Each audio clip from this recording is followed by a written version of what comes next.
Hello everyone, you're welcome back to my channel. In this video we'll be making this palazzo and kimono two-piece. So if you're interested, keep on watching and let's get started. So I already went ahead to fold my fabric into four. So my table is quite small, so I'm just going to be showing you guys as I take my measurements. So I went ahead to fold my fabric into four. In order to know how to fold your fabric, you have to determine the length of your sleeves. Okay, the length of the sleeves you want. So the length of my kimono is 59 inches and I'll be cutting the kimono first. As you can see, my fabric is folded into four. The side that is facing me is the side that has an opening, and the other side is the side that is folded. That is where I'm going to take my neckline measurement. So I'm going to illustrate using this pattern paper so that you guys can understand. So this was how I folded my fabric. I folded twice and then I folded over. So this is the folded edge and this is the part that has the opened edge. So what I'm going to do is to take my neckline measurement, and I'm doing that on the folded edge. So for the neckline, since my pattern paper is quite small, I'm going to just reduce the measurements on the pattern paper, then I'll take my original measurements on my fabric.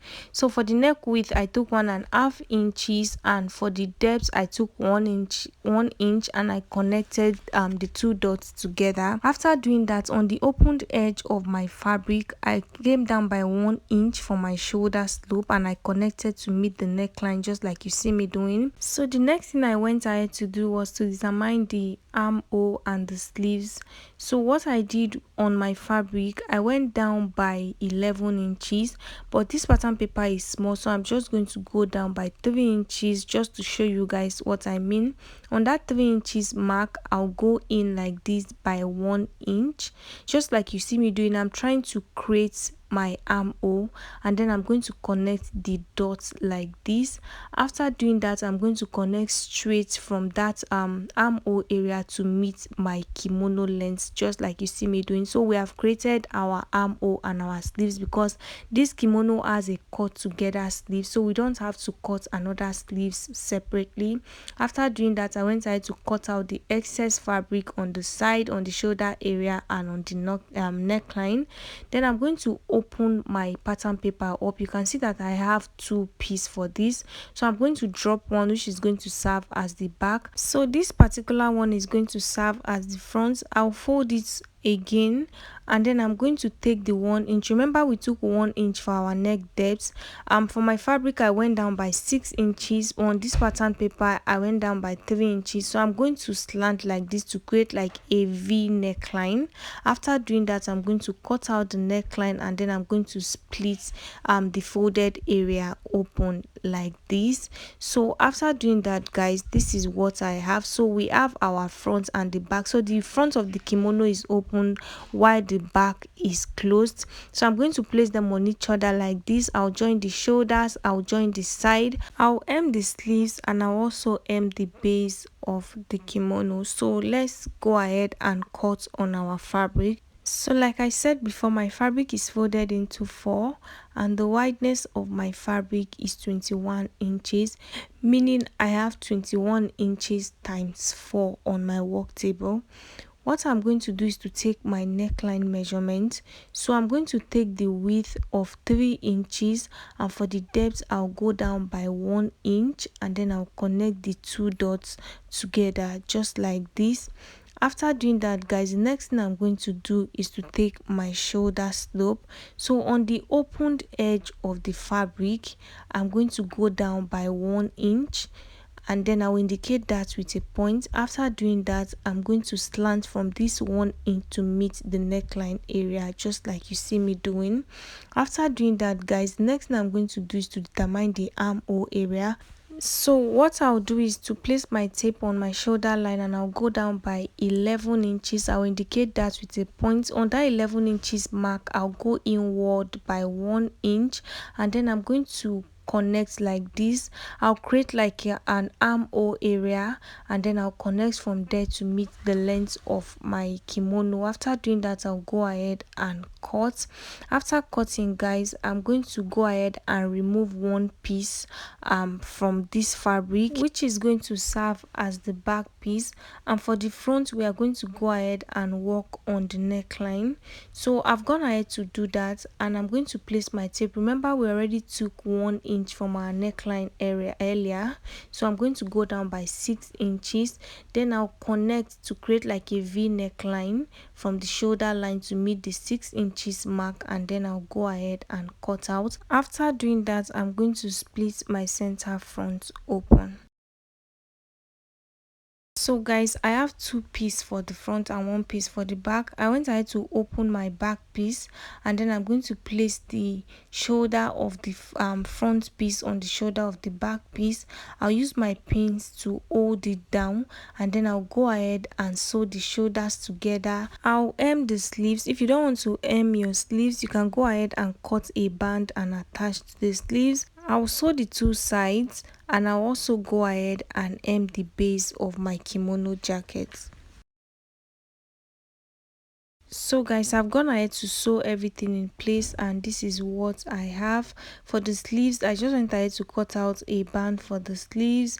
The only place I did not sew is the neckline area and the center front. So I'm going to fold the neckline into 2 equal halves, and I'll use my chalk to just mark the center of my neckline. So guys, I went ahead to cut out this piece of fabric that will be sewing to the neckline area. So the length of this fabric is as long as your kimono, and the wideness is 3 inches.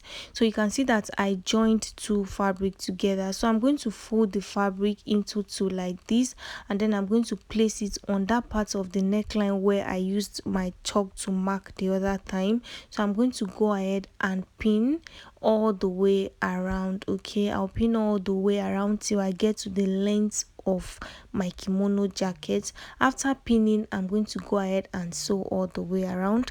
Mind you, after sewing, you are going to either weave it or you overlock it so that everything will stay put. So guys, I've gone ahead to sew the fabric to the neckline area and the center front, and this is what I have. So the last thing I'm going to do is to hem the base of my kimono, which I've already gone ahead to do that.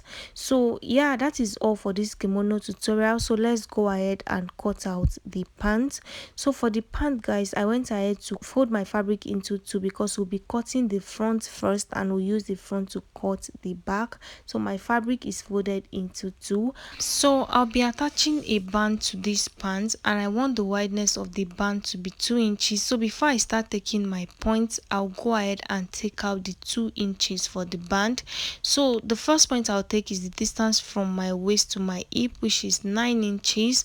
I'm going to go ahead and rule a straight line across the 9 inches mark. The next point I'm going to take is my crotch line. Okay, so a video is going to be displaying on the screen on how to take your crotch line. So I'm going to go ahead and still take out the 2 inches for the band before I place my tape. So after taking my measurement like this, whatever I have, I'm going to divide it by 2, and that is going to give me my crotch line. So I went ahead to place my tape like that. What I got, I divided it by 2. I took out the 2 inches for the band, and I placed that exact same measurement, and I ruled a straight line across. Okay, so I went ahead to label that line my crotch line. The next point is my tie line. So I'm going to go down from my crotch line by 4 inches, and I'm going to indicate that, and I'll rule a straight line across. So I have my waistline, my hip line, my crotch line, and my tie line. So what I'm going to do is to take my hip circumference divided by 4 plus 1 inch, okay, which is 10 inches. I went ahead to take the 10 inches on my waistline, on my hip line, and on my crotch line. So I'm going to connect these 3 dots into a straight line.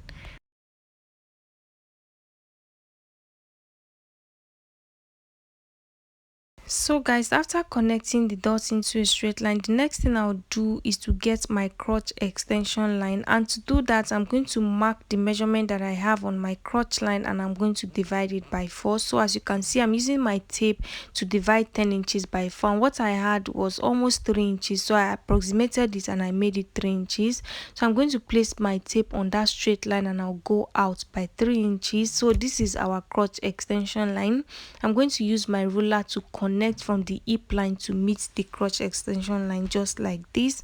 After doing that guys, I'm going to place my waist circumference divided by 4 on the waistline, and I'm going to add 1 inch for stitching allowance. So this fabric is very light, I don't want to add that to this fabric, but if you want to add that, go ahead and add extra 1 inch for your dart intake.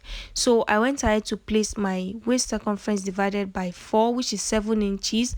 I added 1 inch for my stitching allowance, and then I'm going to use my ruler to connect from that 8 inches mark to meet my hip line. Okay, so just pay close attention to where I place the waist measurement.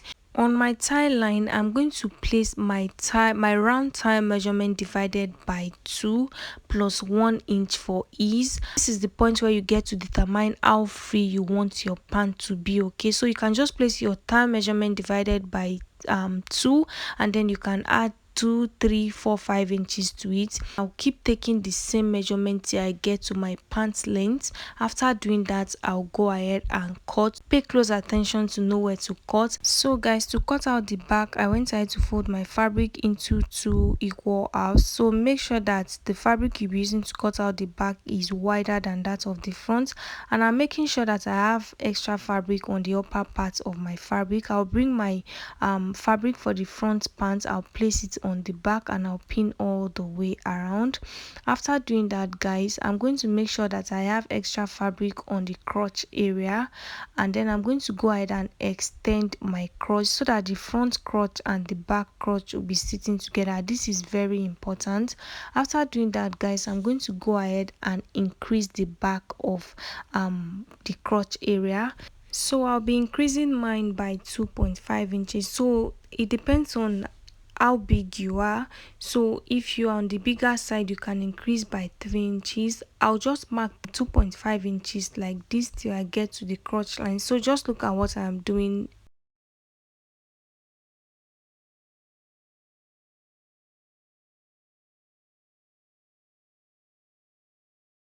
So guys, the next thing I'm going to do is to increase the crotch line for the back. Like I said before, make sure you have extra fabric on the crotch area. I'm going to increase it by 3 inches. Remember, we increased the front by 3 inches, so I'm just going to connect from that point to meet this crotch line for the back, just like you see me doing.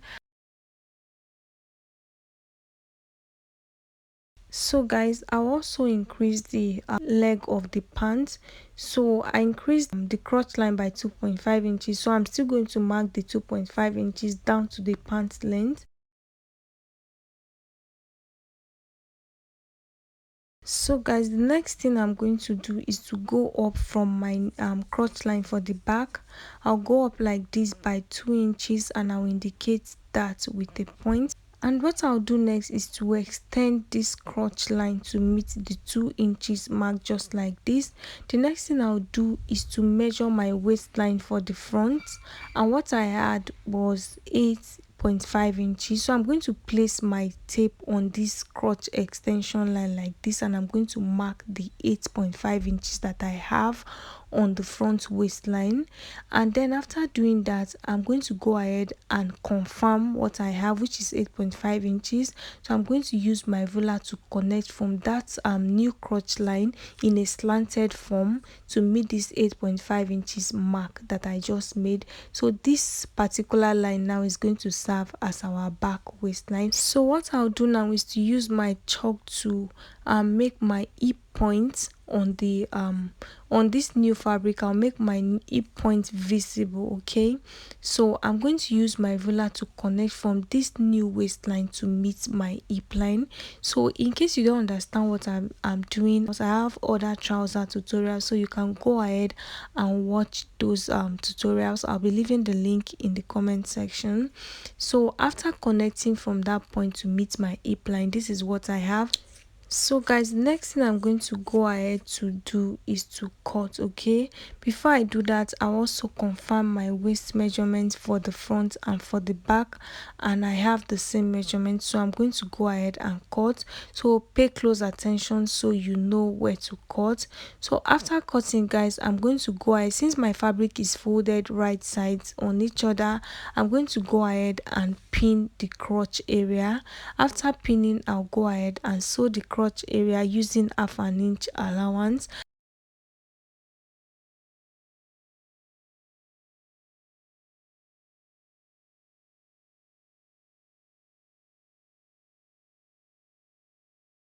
So guys, I've gone ahead to sew the crotch together, and this is what I have for the front and for the back.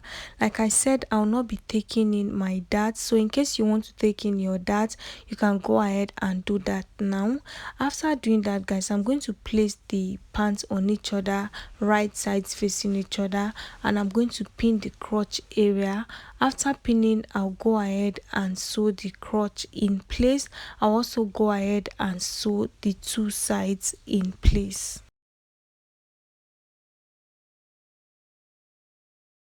So guys, I've gone ahead to sew the crotch and the sides in place, and I also went ahead to turn my pants inside out, and this is what I have. The next thing I'm going to do is to open up the back, because I want to fix my zipper at the back. After opening the back, I'll go ahead and cut out a piece of fabric that I'll be using as my band. So remember, I removed 2 inches before I started placing my points, so the 2 inches is going to serve as my band. So I already went ahead to cut out this piece of fabric. I'm going to go ahead and fold the fabric into 2. After folding it, what I have is 2.5 inches. I'll be using 1/2 inch to join this band to the pant. So I'm going to go ahead and place this band on the pant. Okay, I'll place it from the back like this, and then I'm going to sew all the way around the waistline of this pant.